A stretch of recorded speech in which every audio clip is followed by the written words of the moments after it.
तुम्हाला कालच केलं तर आपलं नुकसान होतं याची गोष्ट सांगणार आहे.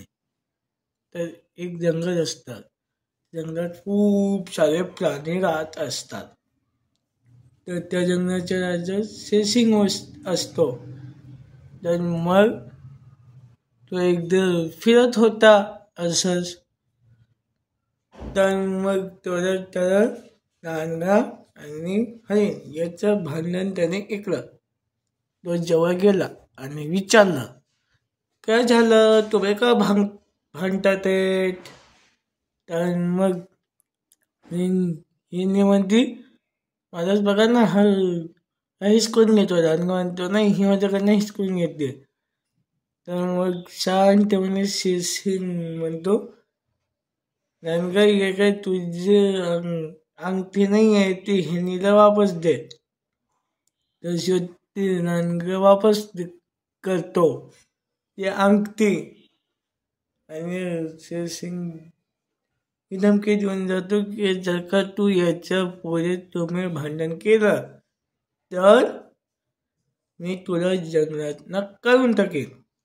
तर मग शेरसिंगची धमकी ऐकून दोनही घाबरतात. धमकी देऊन शेरसिंग चालला जातो तिथून.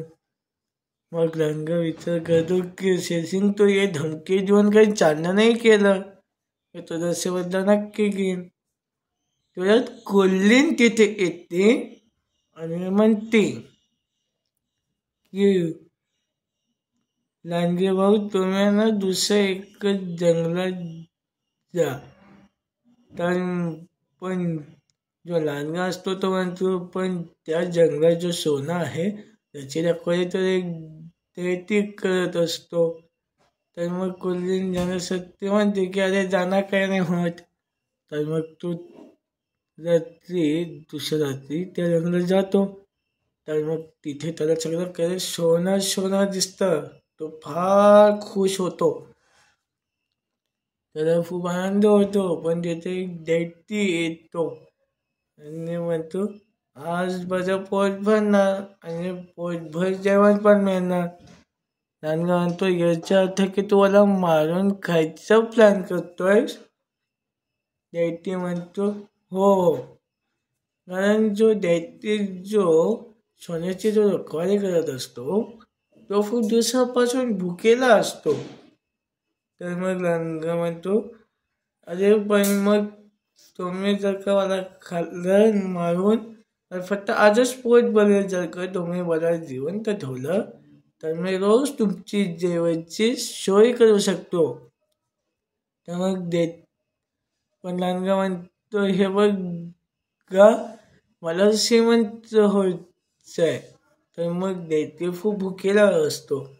तर मग दैत्य म्हणतो, ठीक आहे, मला तुझे अट मान्य आहे, पण तू फक्त एकच प्राणीला इथे घेऊन येशील, त्याच्या बदले मी तुला सोन्याचं नाणं देईन. पण एक गोष्ट लक्षात ठेव, जर का तू जास्त लालचपणा केला तर तो दिवस तुझा शेवटचा दिवस असेल. रांगाला पण त्याची अट मान्य होते. तर मग तो म्हणतो, ठीक आहे, मला तुमची अट मान्य आहे. तर मग तो आधी सोन्याचं एक नाणं दैत्य रांगाला देऊन टाकतो आणि तो वापस जातो. आणि मग तो हिनीला वापस येऊन म्हणतो की सॉरी, ती अंगठी तुझीच होती म्हणून त्याच्यावर तुझा चक्क आहे. आता मी उद्या सुधारलोय. तर मग हिनी खुश होती. येऊन तिला वय तर खूप चांगली गोष्ट आहे. तर मग रांगा म्हणतो, पण मी गोष्ट सांगू का ताई, मला ते दुसरी अंगठी कुठे? तर मग हिने विचारते, दुसरी अंगठी कुठे आहे? तर मग रांगा म्हणतो, चल माझ्यावर पड. तर मग रांगा फसवून लालच देऊन हिनीला त्या जंगलात घेऊन जातो. आणि हिने विचारते, अरे हा तू मला कुठे घेऊन आला भाऊस? तर मग रांगा म्हणतो, तिथे बघ, तिथे कितना सारा सोना आहे, तिथून दुसरी अंगठी घे, आणखीन जो घ्यायचं असेल ते घे. तर मग हिने खुश होते आणि सोन्याच्या जवळ जाते. पण दैत्य तिथे येतो आणि म्हणतो की तू हिनीला इथे आणून तू आपलं वचन पूर्ण केलंस, हे घे बाबा, हे घे तुझा बक्षीस. आणि दैत्य हिनीला खाऊन टाकतो. आणि दैत्य म्हणतो रोज असंच एक प्राणी माझ्यासाठी तू आणत जा, मी तुला रोज असं सोन्याचं शक्य देत राहील. तर मग आता लांडगा रोज एक प्राणीला घेऊन यायचा आणि दैत्य रोज त्याला एक सोन्याचा सिक्का देऊ लागला. असे भरपूर दिवस निघून जातात. तर मग हिरो लांडगा जो असतो, म्हणजे त्या लांडगाचा पोरगा, तो विचारतो बाबा तुम्ही इतक्या श्रीमंत कसे आहात. मग लांडग्याला वाटतं की सांगून टाकायला पाहिजे रहस्य, म्हणजे सिक्रेट. तर मग लांडगा त्यालाही म्हणतो चल माझ्या बरोबर, मी दाखवतो सिक्रेट तुला श्रीमंत व्हायचा. तर मग तो आपल्या मुलाला घेऊन त्या दैत्याच्या त्या जंगलात जातो आणि म्हणतो गुहेच्या आत जा आणि मी जसं सांगितलं तसंच तू कर. तर मग तो भीमा लांडगा त्या गुहेमध्ये एकटाच जातो. तेव्हा तिथे दैत्य येतो आणि म्हणतो आणि विचारतो की अरे बालका तू कोण आहेस. तो आपलं नाव सांगतो की मी भीमा लांडगा आहे, मी लांडग्याचा पोरगा आहे. तर मग दैत्य विचारतो पण तू कशासाठी आलायस इथे. तर मग तो म्हणतो की आजपासून मी तुमच्यासाठी शिकार आणेन, त्याच्याबद्दल तुम्ही मला रोज सोन्याचं एक सिक्का द्या. तर मग तो रोज एक प्राणी आणू लागला आणि दैत्य त्याला मारून खाऊ लागला आणि म्हणतो तू माझ्यासाठी असंच आणत जा, पण लक्षात ठेव जास्त प्राणी नाही आणायचे. तर मग तो दैत्य जो असतो तो सोन्याचा एक सिक्का देतो आणि भीम लांडगा तिथून निघून जातो. आणि जाता जाता तो विचार करतो वायजे बाबांनी फक्त एक प्राणीच्या बदल्यात फक्त एक सोन्याचे सिक्के घेतले, आज मी भरपूर प्राणी घेऊन 5 प्राणी घेऊन जाईन आणि 5 सोन्याचे नाणे घेऊन येईन. तर मग तो ठीक बरोबर 5 प्राण्यांना घेऊन येतो दैत्याच्या जंगलात आणि म्हणतो प्रकट व्हा, बघा आज मी तुमच्यासाठी काय आणलाय. तर मग दैत्य तिथे प्रकट होतो म्हणजे तो आणि म्हणतो आज तू 5 प्राणी आणलेस हो ना. तर मग भिगू लांडगा म्हणतो, लांडग्याचा पोरगा, की हो आज मला जास्त धन कमवायचं आहे म्हणून मी 5 प्राणी घेऊन आलो आहे.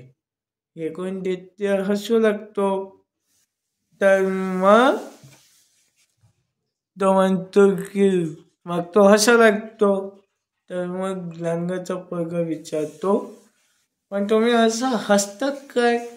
तर मग दैत्य म्हणतो मोठे तुझे वडिलांनी हे नाही सांगितलं की ज्या दिवशी तू लालचपणा करणार म्हणजे लालची बनशील तो दिवस तुझा शेवटचा दिवस असेल. तर मग लांडग्याचा पोरगा ऐकून घाबरून जातो. म्हणतो याचा अर्थ आहे की तुम्ही सगळ्यांबरोबर मलाही मारणार आहात का. ते म्हणतात हो. तर मग पण तो ओरडू लागतो वाचवा वाचवा करून, कारण तिथे अनेक दैत्य निर्माण होऊ लागतं. तर मग ते 6 दैत्य जसे उडी मारणार लांडग्याच्या मुलाला तेवढा तिथे शेरसिंग आपल्या बाकीच्या प्राण्यांबरोबर हजीर होतो आणि म्हणतो की वरच्या एक पण जंगलात तर प्राण्याला नुकसान पोचवलंस तर मी तुला जिवंत नाही सोडणार. तर मग ते म्हणतो तू तुला मारायचं असेल तरी तू आम्हाला नाही मारू शकत शेरसिंग. हे बघ, मग शेरसिंग बरोबर जेवढे प्राणी आलेले असतात तेवढे दैत्य निर्माण होऊ लागतात. त्यासाठी दैत्यालाही बघून शेरसिंग घाबरत नाही. तर मग तो म्हणतो माझं शेरसिंग आहे, माझ्याकडे प्रत्येक आजाराचं औषध आहे. तर मग शेरसिंग गर्जना करतो आणि वाघसिंगला आवाज देतो, कारण वाघसिंगच्या हातात एक पोपट होता. तर मग वाघ म्हणतो वाघसिंग, हे मला माहिती आहे त्यानं तुमचा जीव या पोपटात आहे. तर मग शेरसिंग म्हणतो कोणाने हुशारी केली तर आम्हाला पोपटाच्या गळ्या वगैरे वेणे लागणार. तर मग ते म्हणतात नको, पोपटाला काही करू नकोस. तर मग ते त्यांचं झडप घालणार तर वाघसिंग पोपटाच्या गळ्या मोडून टाकतो. मग सगळे दैत्य त्याच्यात कैदी होऊन जातात. आणि मग लांडग्याच्या मुलाला लक्षात येतं की लालच करणं हे किती वाईट गोष्ट आहे. तर या गोष्टीतून हे शिकायला मिळतं की आपण जर का लालचपणा केला तर आपलंच नुकसान होतं. अशी होती, आपण लालच केलं तर स्वतःचं नुकसान होतं अशी होती याची गोष्ट. बाय.